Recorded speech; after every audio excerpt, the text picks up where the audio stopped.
À 6h04, dans l'actualité également, l'inquiétude des professionnels de santé. L'hôpital, déjà sous tension, fait face à une recrudescence des cas de coqueluche depuis plusieurs mois. Et Nina. avant-hier encore, 2 nourrissons sont morts au CHU de Montpellier. Les femmes enceintes sont appelées à se faire vacciner pour protéger leur bébé. Et par-dessus le marché, les consultations pour suspicion de Covid repartent à la hausse.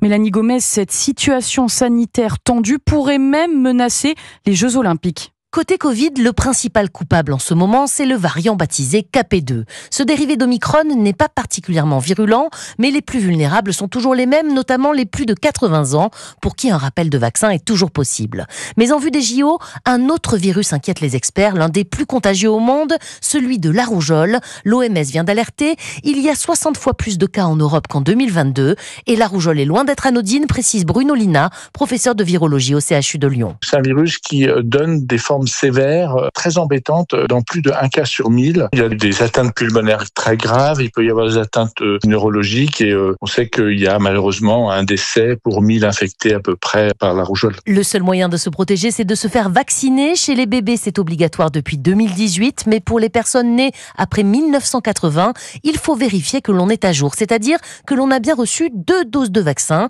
Mais si vous avez perdu votre carnet de santé, les médecins rassurent, il n'y a pas de risque à se faire vacciner 2 fois. Mélanie Gomez.